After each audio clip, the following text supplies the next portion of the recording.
नमस्कार मेरे सभी प्यारे दोस्तों मैं आज की वीडियो में लेके आया हूँ रीट लेवल 1 के जो डॉक्यूमेंट्स वेरीफाई होने हैं, जिन अभ्यर्थियों का 2 गुने मेरिट में नंबर आ गया है, तो दोस्तों वो अपने डॉक्यूमेंट्स तैयार कर लें वेरीफाई करने के लिए।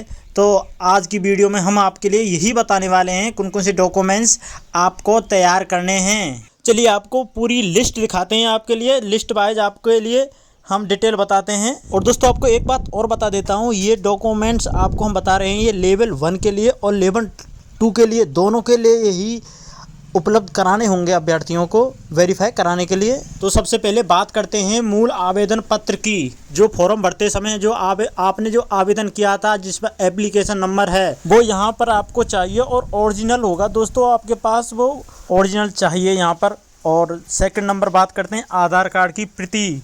यहाँ पर आपको आधार कार्ड की जो कॉपी है, आपको जो रंगीन प्रिंट आउट निकलवानी है आपको आधार कार्ड की।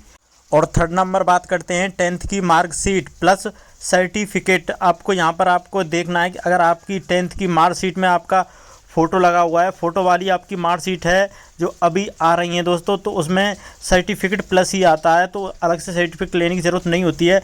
अगर आपकी ऐसी मार्कशीट है जिसमें आपका फ़ोटो नहीं है, तो उसमें सर्टिफिकेट प्लस नहीं आता है, वो अलग से आएगा। तो यहाँ पर 10th की मार्कशीट प्लस सर्टिफिकेट आपको तैयार करना है।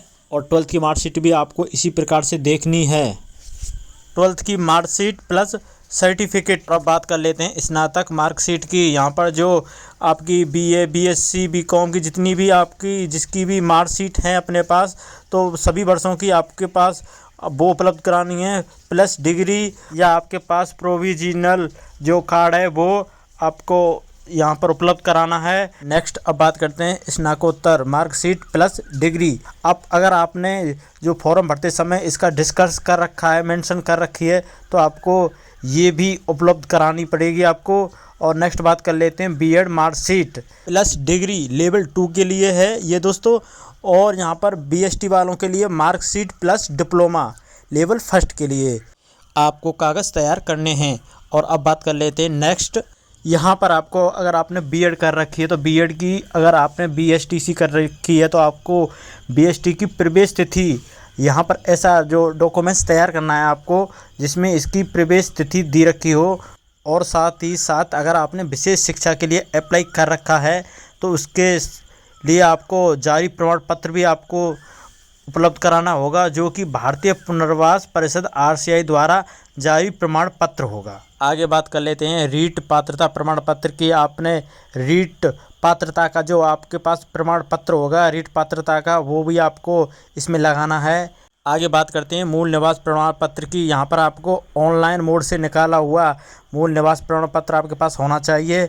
और यहाँ पर जाति आपको OBC EWS वैध अवधि यानी कि जाति प्रमाण पत्र वैध अवधि का होना चाहिए, ना कि वो एक्सपायर डेट का नहीं होना चाहिए। नया जाति प्रमाण पत्र आपको उपलब्ध कराना होगा यहाँ पर। और यहाँ पर नेक्स्ट बात कर लेते हैं अंतिम रेगुलर कॉलेज से जो चरित्र प्रमाण पत्र बनवाना है आपको, जिसका जिक्र आपने फॉर्म में किया होगा BA का MA का, यानी कि आपको अंतिम वर्ष जो आपकी अंतिम वर्ष है रेगुलर की, वहाँ से आपको चरित्र प्रमाण पत्र आपको उपलब्ध कराना होगा। और नेक्स्ट बात कर लेते हैं स्कॉट प्रमाण पत्र, वो सिर्फ BST वाले यहाँ पर तैयार करेंगे। और नेक्स्ट बात कर लेते हैं आय प्रमाण पत्र की। यहाँ पर आय प्रमाण पत्र जिन अभ्यर्थियों की 2.50 लाख से कम आय है वो यहाँ पर आय प्रमाण पत्र ज़रूर उपलब्ध कराएं। स्पोर्ट्स कोटा से जो अभ्यर्थी हैं वो यहाँ पर स्पोर्ट्स कोटा जो यानी कि उत्कृष्ट खिलाड़ी प्रमाण पत्र उपलब्ध कराना होगा, उन्होंने स्पोर्ट्स कोटा द्वारा जारी किया हुआ।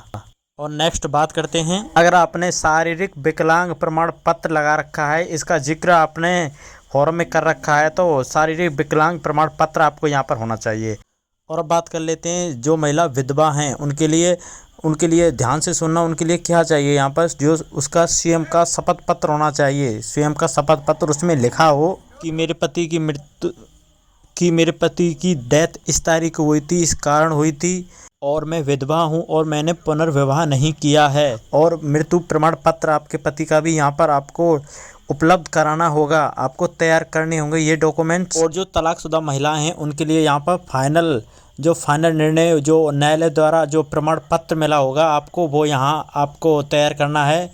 अगर आपका विवाह हो रखा है तो आपका विवाह पंजीकरण प्रमाण पत्र भी होना चाहिए। अगर आप भूतपूर्व सैनिक हैं तो आपका भूतपूर्व सैनिक का जो प्रमाण पत्र है वो भी आपको यहाँ पर उपलब्ध कराना होगा। ये सारे डॉक्यूमेंट्स आपको तैयार करने होंगे। अभ्यर्थियों का 2 गुने मेरिट में नंबर आ चुका है, वो ये सभी डॉक्यूमेंट्स तैयार कर लें। और आगे और बात करते हैं अब हम शपथ पत्र की। आपको ये शपथ पत्र भी आपको तैयार करने होंगे। और ये आपको कहाँ से बनवाने हैं शपथ पत्र? जो कचहरी होंगी आपकी नज़दीकी, उसमें जाके आपको बनवाने हैं शपथ पत्र। अगर किसी भी भाई को कुछ समझ में नहीं आया है तो वो कमेंट बॉक्स में जाके कमेंट करके पूछ सकता है।